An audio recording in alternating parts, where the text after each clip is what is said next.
lahat. By the way, I'm Cindy Vega Icawat from San Jose del Monte, Bulacan. Negosyante po ako by profession. Share ko lang po ng konti yung naging journey ko dito sa Pride. Actually po kailan ba ako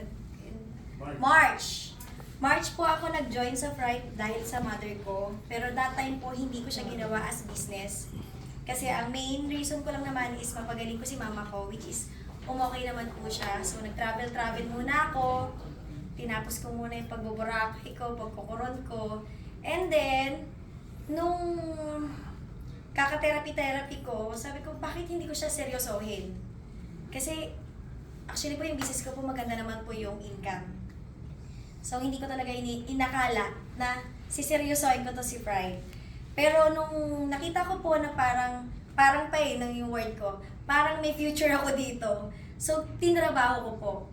And, sobrang na-amaze po ako, nagulat ako tinawagan ako nung coach ko, si Coach J. Sabi niya sa akin, Coach Cindy, paki-check mo yung account mo. Ako, hindi ko na po iniintindi yung account ko mismo kasi kumikita na po ako by therapy lang. Therapy kami, kita kami 1.5, ganyan. Kada isang tao po yun So, maganda na po yung income namin doon pa lang. Then, nung sinabihan ako ni Coach J na i-check ko yung account ko, nagulat po ako. Kasi ang laki po pala nung laman niya nang hindi ko po expected. Almost 300,000 na po. Imagine niyo po, nagtrabaho ko po siya, May 31 po yung birthday ko. So after po ng birthday ko, dun ko parang siya tinrabaho.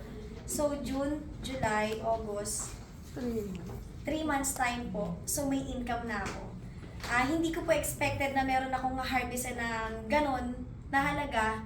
Nang ganun pa lang po yung, actually tinatrabaho ko po talaga siya Umulan umaraw, go ako, kahit bumabagyo, kahit nababasa kami, wala kaming pakialam. So, ang bottom line po, huwag po tayong tumigil at hindi po tayo mabibigo. Talaga po nagkakaroon ng result. At proud to say po ako, na-hit ko na po yung China trip. Yes! And etong month po na to, dahil po ba ko na rin po yung Future Star, this month po, hinihit ko naman po yung ranking ng 1 star. So, yes. Ayan po. Yes! Thank you so much po. Sana po na-inspired kayo kahit konti. Ayun lang po. Yes, yes, yes!